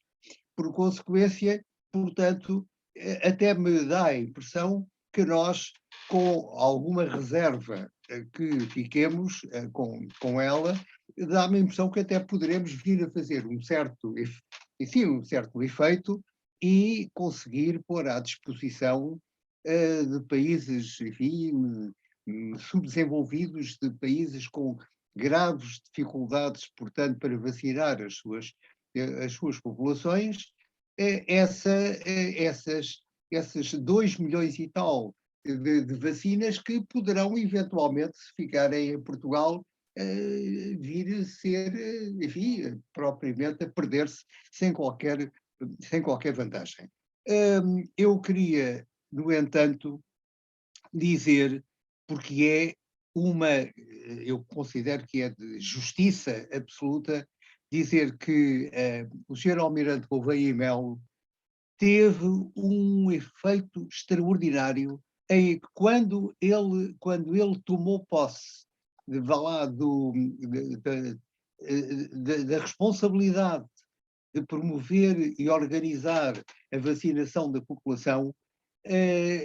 Devo dizer que a esperança, a confiança, o tal fator importantíssimo que o professor António Lochner há bocadinho referiu, praticamente eu devo dizer que não existia, ou que existia em grau muito curto, muito pequeno. E neste momento já se põe a questão de que até, vamos lá ver, até julho, digamos assim, quando muito princípios de agosto, no princípio do verão, estaremos em condições de ter uma grande parte da população portuguesa vacinada, o que dá efetivamente a oportunidade de criar, enfim, uma certa imunidade de grupo, e que é extraordinariamente importante. Eu não sentiria mal se não pusesse em evidência o papel decisivo do vice-almirante Gouveia e Melo, porque até aí as coisas estavam a decorrer, na minha opinião, de uma forma perfeitamente lamentável. Devo dizer também que há coisas que me deixam perplexo, porque olhando para aquilo que tem acontecido nos Estados Unidos e para aquilo que tem acontecido no Brasil e já agora na Índia, países de grande dimensão territorial e de grande dimensão populacional, faz muita confusão. Como é que, embora tenha havido, apesar de tudo, um predomínio significativo, não foi enorme, mas foi significativo, nos Estados Unidos, eu pergunto a mim mesmo como é que é possível que a estupidez humana possa, digamos, contaminar, digamos, muitas dezenas de milhões de norte-americanos. É uma coisa espantosa. Quando até, digamos, o herói dessa gente, enfim, aparentemente não ficou assim muito impressionada pelo facto do Sr. Presidente Trump achar que era conveniente dar injeções de lexívia, não era? Era propriamente aquilo que ele achava. Como, por outro lado, o Presidente do Brasil, não é verdade, também não fez rigorosamente nada. Quer dizer, tudo aquilo que se tem feito tem sido contra a vontade dele e sem qualquer iniciativa. Para ele, o que estava em causa aqui na Covid-19 era uma gripezinha e não mais. Bom, também, mais uma vez, ainda no outro dia, há 3 ou 4 dias, veio uma enorme manifestação ali, portanto, ali na praia de Copacabana, evidentemente, digamos, o sujeito que tem estado a ser também a desorientar completamente, em vez de facilitar e de orientar a sua multidão do seu país, está, mas é completamente a desbaratar, digamos, as vontades e as intenções, portanto, dos brasileiros. No caso da Índia, embora haja também uma profunda negatividade ao longo, enfim, da governação, aí o caso é outro, porque eles são grandes produtores, mas são grandes produtores de vacinas, são grandes produtores de medicamentos, mas em compensação as condições são tão graves que aparentemente eles não conseguem sequer suprir as suas próprias necessidades. Mas isto é paradoxal, é uma coisa paradoxal. Portanto, isto é uma primeira intervenção. Não sei se ainda poderei vir intervir mais vezes. Mais uma vez agradeço muito a vossa presença portanto, vou agora ouvir com toda a atenção tudo aquilo que vão continuar a dizer ao longo deste programa. Muito obrigado. Muito obrigada, Dr. Alberto Regueiro. Eu, se calhar, antes de passar já a palavra aos oradores, reunia pelo menos mais uma ou duas questões, pelo menos mais uma questão, e depois passava então a palavra, que assim depois faziam... eu não consigo ver o nome, peço desculpa. Sou Isabel Salles Henriques. Eu sou discípula do Dr. Regueira. Okay. E gostava de fazer uma pergunta. Claro, claro que sim. Posso fazer... Sim, força, doutora Isabel. Creio que os nossos oradores estão a apontar as questões que estão a ser colocadas. Muito obrigada. A pergunta que eu queria fazer, primeiro quero apresentar-me, eu sou uma avózinha de 80 e alguns anos e estou reformada a viver fora de Lisboa, numas condições privilegiadas de desconfinamento. Os meus netos, quando cá vêm, dizem: "Oh, avó, o seu confinamento é muito desconfinado." E, portanto, sinto-me privilegiada. Porque é que é o meu grande interesse, não só uma questão da minha saúde pessoal, que graças a Deus tem sido ótima, é por uma questão de eu sentir que tenho o bicho da informação. Sou sócia fundadora da DECO, da Associação Portuguesa para a Defesa do Consumidor, onde trabalhei de início muito com o Dr. Regueira, depois com o Jorge Morgado e outras pessoas, e a minha responsabilidade na direção da associação era a revista Proteste, logo no início. Durante 2 ou 3 anos eu fui responsável técnica pela revista Proteste. E o que era a minha grande preocupação era o rigor da informação. Foi a seguir ao 25 de Abril, onde havia uma grande modificação na comunicação social, começou a aparecer uma publicidade completamente desregulada, as pessoas tinham dificuldades e eram assediadas, assim se pode dizer, com mensagens de promoção de consumos que muitas vezes não se percebia bem a razão da existência dessas mensagens. E eu, quer dizer, dediquei-me a esse trabalho. Em consequência disso, tive uma bolsa de estudos na Suécia para estudo da defesa do consumidor e das questões de informação de publicidade, porque de facto a Suécia deu uma ajuda à concretização da democracia em Portugal. Na altura era ministro o Olof Palme que fez essa proposta do Dr. Mário Soares, que aceitou logo, e vários técnicos da administração pública portuguesa foram fazer ações de formação à Suécia, e eu tive esse privilégio também. Em consequência disso, já devem estar a perceber porque é que é esta minha sensibilidade às questões da informação.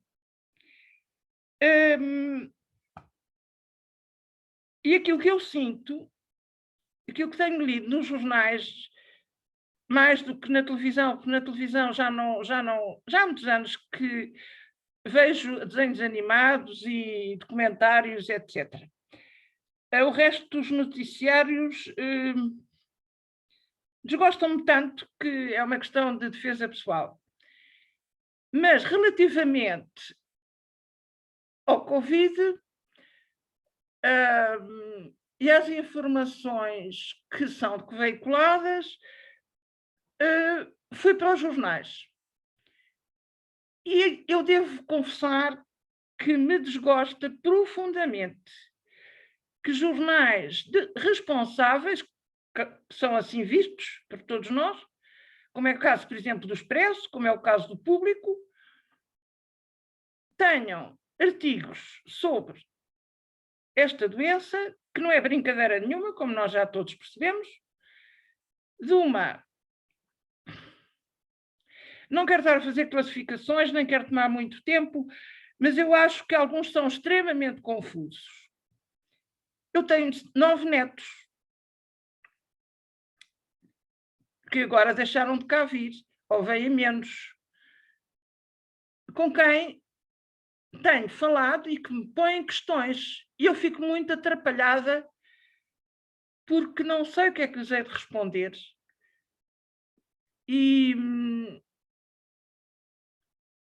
eu queria perguntar se alguém que está aqui presente ou dos vossos conhecimentos não poderá ter uma influência qualquer na comunicação social para que as notícias sejam, as informações, se é que se pode chamar informação, uma coisa que é uma confusão. Quer dizer, ainda no outro dia estive a ver e até risquei e sublinhei, isso é, pronto, faz de conta que estou a trabalhar na Proteste, passagens que geravam uma confusão imensa.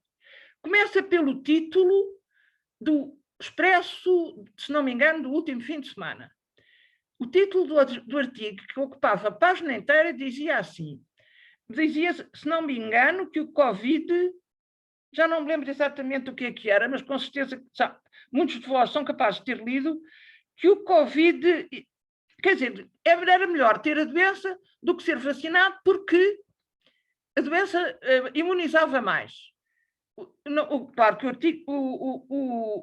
o título era mais pequeno, eu agora já não me lembro como é que era, o resumo, mas nem sequer tinha um ponto de interrogação. Claro que eu fui ler o artigo, e o artigo dizia que sim, mas que também, que sim, mas que também, que sim, mas que também.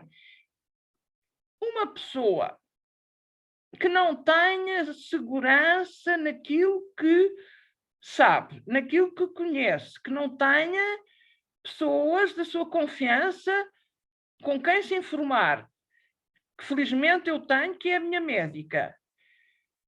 Como é que a pessoa se situa? Faça uma coisa daquelas. É muito triste, sinceramente, eu que tenho esta paixão da informação há muitos anos, é muito triste ver que um assunto tão grave, que toca tão profundamente as nossas vidas individuais e coletivas e mundiais, é tratado desta maneira na comunicação social. Eu deixo aqui um apelo. Quem conhecer jornalistas, quem conhecer pessoas que possam ter influência, façam qualquer coisa. Porque eu, por exemplo, eu convivo aqui com imensas pessoas. Eu vivo numa praia, em Santa Cruz, em Torres Vedras. Tenho aqui aldeias à volta, quer dizer, eu convivo aqui com estas pessoas, vou estas lojas aqui da Póvoa de Pena Firme, de Santa Cruz, da Silveira, as pessoas andam muito baralhadas. Não quer dizer que não sejam pessoas com alguns conhecimentos, são pessoas de grande qualidade, extraordinariamente solidárias,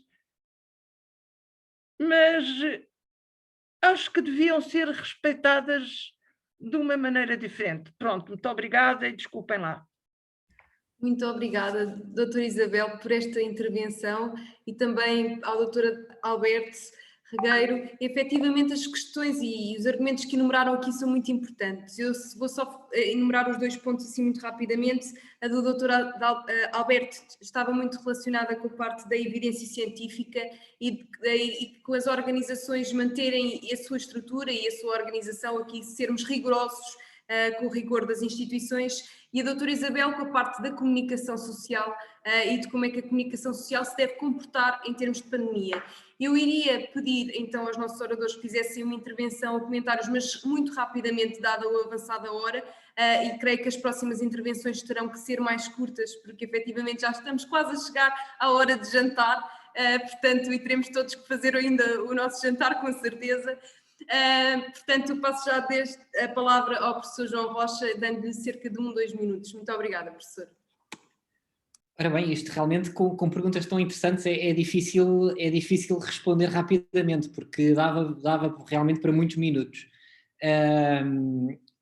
Falando aqui um bocadinho da questão que o Dr. Alberto falou, é algo que realmente tem que ser falado, a questão que muitas vezes até acaba por ser falaciosa, quando é, e aqui vou fazer a ponto com a questão da informação, quando é transmitida de forma incorreta.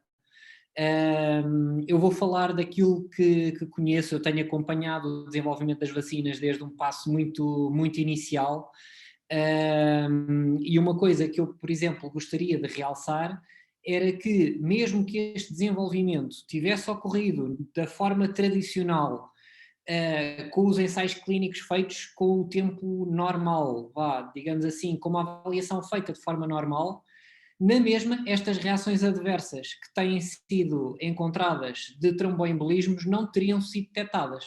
Portanto, as vacinas teriam sido aprovadas na mesma e só na pós-comercialização é que seriam detectáveis, porque estamos a falar de uma incidência muito, muito baixa e que, tendo em conta, e estamos a falar de ensaios clínicos que têm muito mais pessoas que o normal, estamos a falar de dezenas de milhares de pessoas, mas a partir do momento em que a reação adversa ocorre, aproximadamente, agora em números muito gerais, à volta de 5 por cada 1 milhão, é impossível termos isso detectado nos ensaios clínicos. Portanto, não é por ter sido desenvolvido, e agora estamos a falar, desde que foi descoberto o SARS-CoV-2 até à primeira vacina aprovada, estamos a falar de 1 ano, praticamente, apesar de ter sido muito, muito rápido, estas reações não teriam sido detectadas, mesmo que tivesse sido espalhada ao longo de 5 anos, porque estamos a falar de reações muito, muito raras.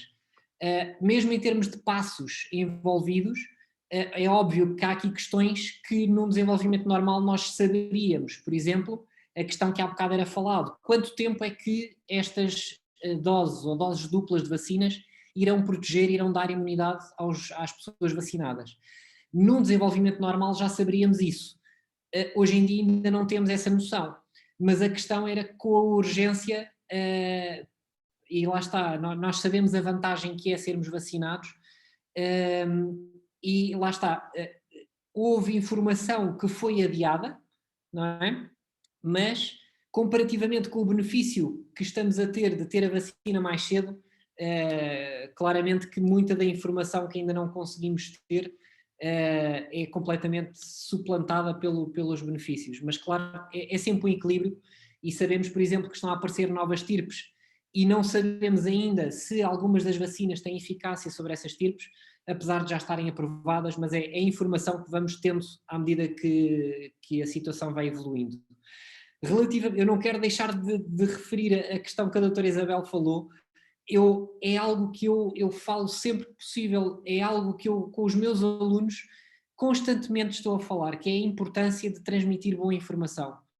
Infelizmente, hoje em dia, e quando falamos na palavra jornalismo, o jornalismo está muito deturpado, porque antigamente o jornalismo era um jornalista verdadeiro que investigava, que ia às fontes, que tentava aprender e só depois é que dava a notícia. E hoje em dia, infelizmente, há muitas notícias que são dadas simplesmente para a pessoa clicar na notícia, e quanto mais cliques tiver, melhor é para o jornalista, entre aspas. E sabemos que muitas vezes vamos ter muito mais pessoas a querer ler a notícia quando a notícia diz é melhor sermos infectados, a imunidade é melhor do que sermos vacinados. Claro que muitas vezes muitas pessoas vão clicar. Claro que quando depois se lê a notícia percebe-se que não é bem isso. E infelizmente estamos a ser inundados de muita contra-informação. Muita informação que às vezes pelo título dá a entender uma coisa, mas quando se lê realmente percebe-se que estavam a levar ao engano. O que eu tento fazer é, seja com os meus alunos, seja com familiares, seja com amigos, o que quer que seja, o que eu costumo dizer é, temos de criar cada vez mais agentes de saúde pública, e um agente de saúde pública não é necessariamente um profissional de saúde. É alguém que tem a informação certa, porque se a doutora Isabel tiver a informação certa e possa transmiti-la às pessoas que conhecem Santa Cruz, por exemplo, já não é preciso um profissional de saúde a transmitir essa informação. E quanto mais pessoas fizerem isso, mais rapidamente vamos ter boa informação a ser transmitida. E se calhar calmo por aqui, eu podia falar mais, mas... Muito obrigada, professor. A professora Ana Margarida, não sei se quer tecer algumas palavras também sobre estes dois assuntos. Partilho absolutamente da opinião de qualquer um dos intervenientes e mesmo do professor João Rocha. Isto é quase uma batalha diária e diria que seria aqui a informação de grupo, não a imunidade de grupo, mas a informação de grupo. Queria só aqui, não repetindo aquilo que o professor João Rocha já disse, porque estou totalmente de acordo, queria só deixar aqui uma nota que, embora muito sublimes e indo ao encontro daquilo que o Dr. Alberto referiu, obviamente casos mais infelizes e um bocado dessa manifestação da estupidez humana que vai diretamente ao ridículo muitas das vezes, mas nós, a nível europeu, também temos indiretamente algumas dessas manobras de distração. Não são tão ridículas nem tão diretas, porque nós, por exemplo, sabemos perfeitamente de que há muito tempo a esta parte o nosso sistema de saúde, e falo no global, não só no SNS, tem carências e tem alguns problemas que é necessário melhorar e que é necessário atender ao longo dos anos. E de repente, no meio de todo este contexto social e de saúde pública, de repente vêm também por intermédio muitas das vezes da desinformação e da comunicação social sensacionalista, trazer para a ordem do dia questões que já existiam antes da Covid, na tentativa de anda tudo a olhar para a Covid, anda tudo preocupado com as vacinas, com as reações adversas às vacinas, e afinal faltam camas ou temos não sei quantas mortes a mais por insuficiência cardíaca. Portanto, temas que já estavam na ordem do dia e que agora são também aproveitados como manobras de distração e como tentativa de colocar ali pequenos grãos de areia na engrenagem relativamente à resposta que estamos a dar, e que obviamente quando é só as coisas são mais simples, quando são muitos o trabalho de quem está no terreno e sobretudo de quem se depara com estas dúvidas e estas questões que depois a doutora Isabel muito bem manifesta a sua preocupação. Normalmente é complexo dar uma resposta e chegar ao cerne da questão. Eu diria que relativamente à parte informativa, eu também já adotei essa medida de proteção pessoal, que é muitas das vezes estar completamente fora, sobretudo da parte transmitida a nível televisivo, embora não lhe consigamos passar muito ao lado, mas eu diria que nós, em Portugal, estamos a sofrer de um problema grave de formação ao nível da comunicação e ao nível jornalístico, e que talvez possamos, nem sejam necessários os dedos de uma mão para contar os verdadeiros jornalistas na área da saúde e aqueles que se preocupam efetivamente com uma pesquisa e com um rigor técnico e científico que no fundo vai respeitar os leitores e que vai respeitar os consumidores dessa informação. E ao nível da segurança das vacinas isso tem sido gritante. Este relatório que vos apresentei, por exemplo, quer no Expresso, quer nas notícias Sapo, quer em vários órgãos tradicionais e mais tecnológicos, a deturpação da informação que é veiculada pelo relatório é gritante, ao ponto do Infarmed também estar a assumir uma posição pública relativamente àquilo que é a interpretação dos dados que, obviamente, muitos de nós conseguiremos entender e induzir pela análise gráfica, mas a maior parte das pessoas, se não tiver preto no branco e em comunicação muito simples, em termos de linguagem, obviamente que vai reter aquilo que vem no sensacionalismo jornalístico e não na informação técnica e científica rigorosa. Muito obrigada, professora Ana Margarida. Eu passava então ao professor António Lochner, também para uma intervenção rápida de 2 minutos no máximo. Não estamos a ouvir, vai ter que ligar o micro, professor. Tem que ligar o micro, porque senão não ouvimos. Durante estes 2 minutos ficamos sem o ouvir. Não, era só porque não queria estar a antecipar-me à sua engenheira Celeste Coimbra, que tem a mão levantada há muito tempo. Mas, de qualquer modo, a única coisa que diria em relação a isto, segundo tudo que foi dito, é que falou-se muito de efeitos secundários, reações adversas das medicações, das vacinas, e temos também que estar cientes de que há reações adversas, há efeitos secundários da comunicação excessiva e da má comunicação, fundamentalmente. Agora, há uma coisa que eu gostava de chamar a atenção, eu não imputaria essa responsabilidade apenas aos jornalistas. Eu creio que se tendeu, por razões que têm a ver com vários fatores que não importa agora aqui estar a calculizar, a banalizar o conhecimento. Ou seja, transmitiu-se para a população, para a comunidade em geral, a ideia de que qualquer pessoa pode ter uma opinião sobre esses assuntos. Banalizou-se e, do meu ponto de vista, desacreditou-se muito do conhecimento.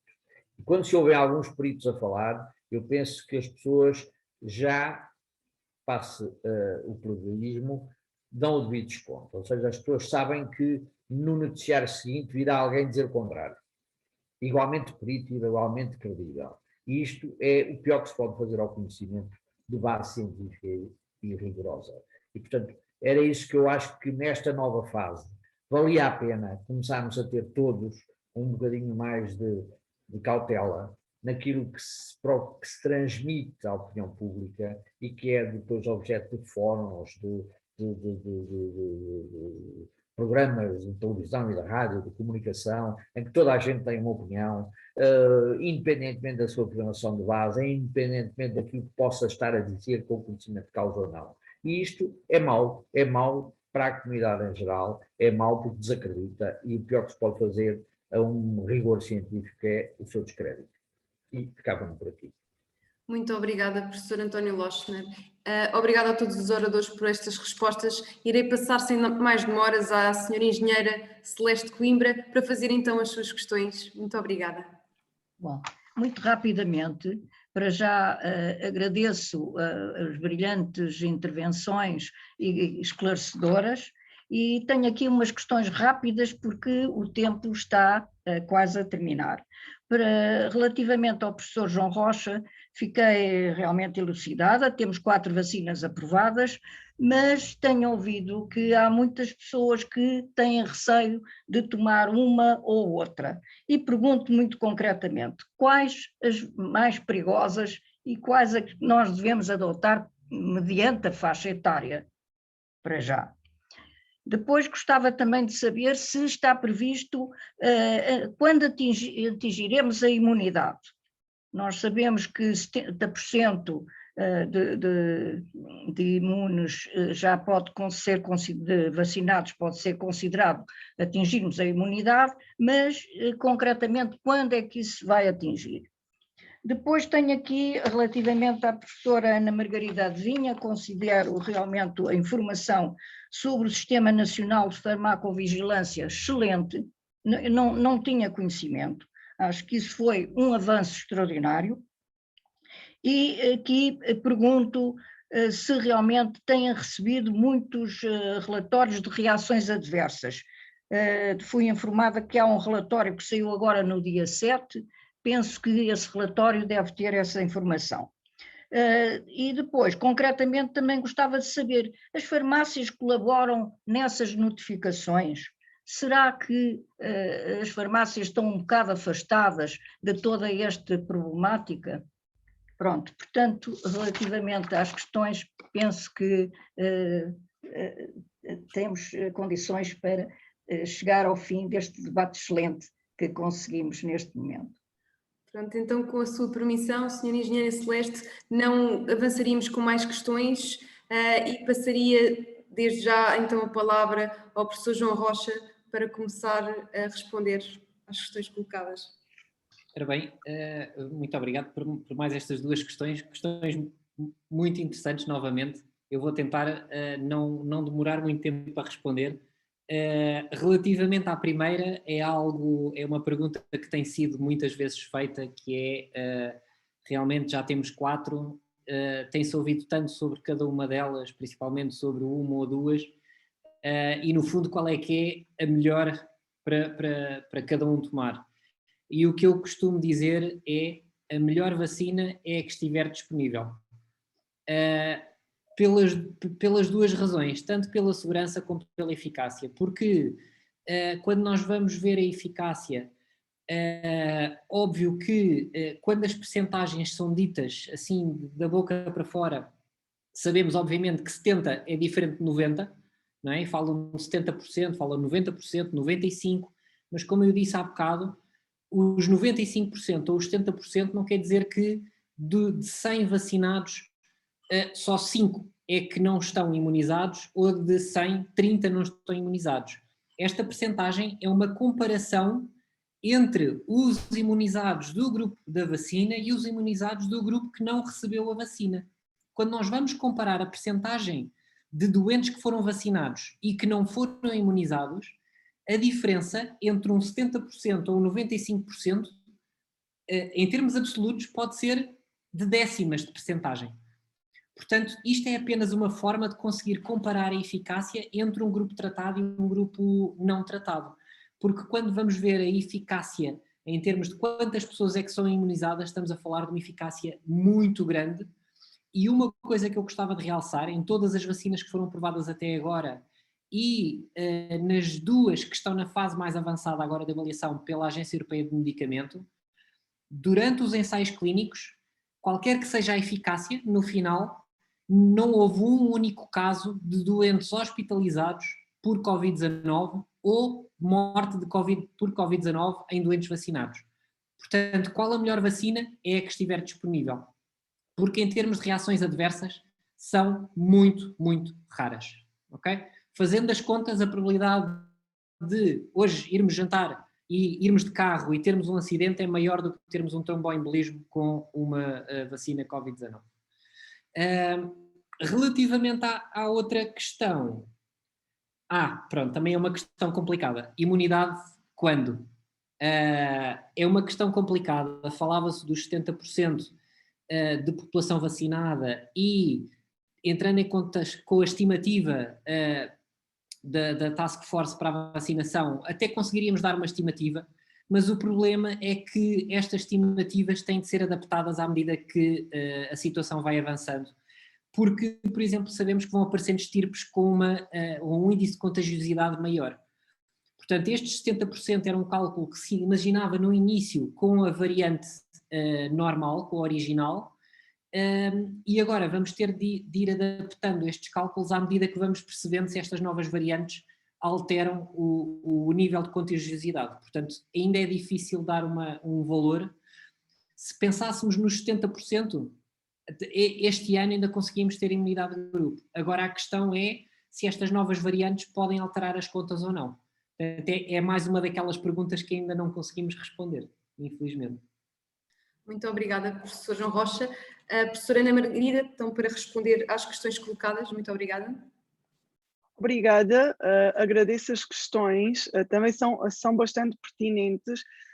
Relativamente às notificações de RAM, daquilo que foi a análise dos dados até à data de extração de dados do portal RAM, portanto não terá sido exatamente o dia 7 de maio, mas alguns dias antes, portanto estamos neste momento já a falar de números um pouco mais altos.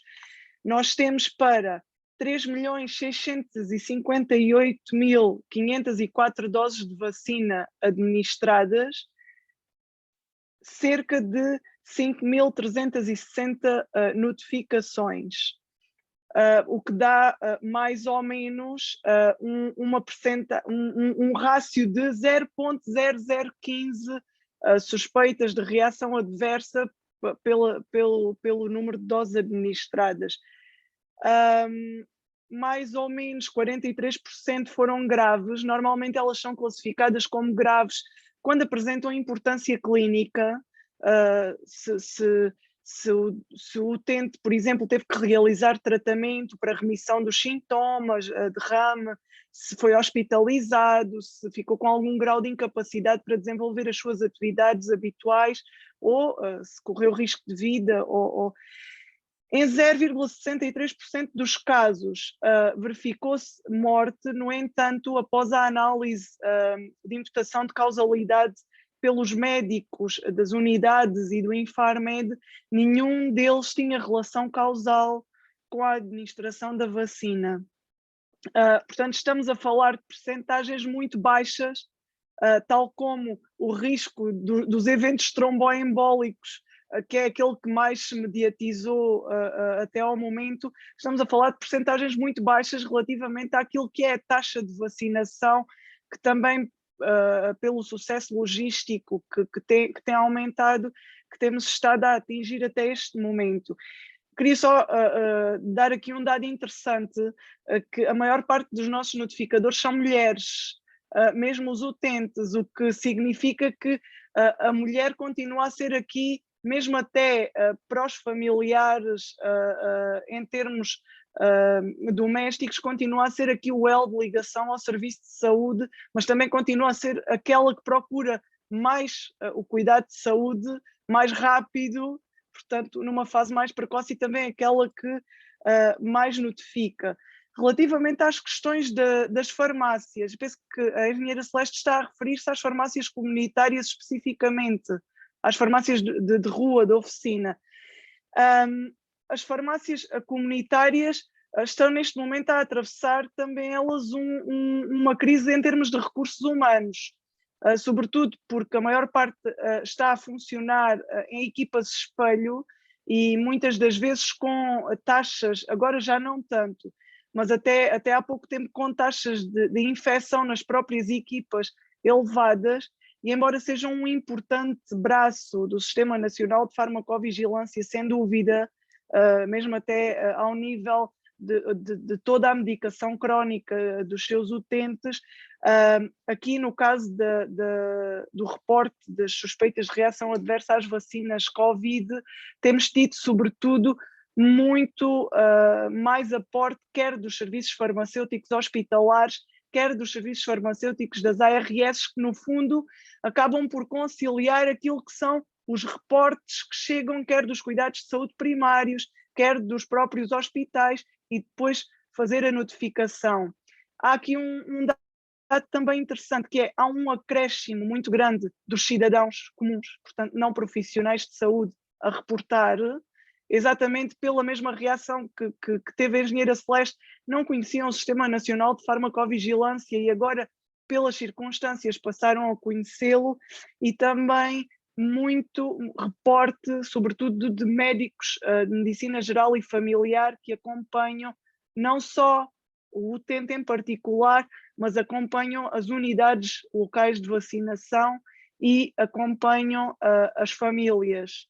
Tem-se notado também um acréscimo e dos enfermeiros que estão inevitavelmente ligados às brigadas de vacinação. Muito obrigada. Obrigada eu.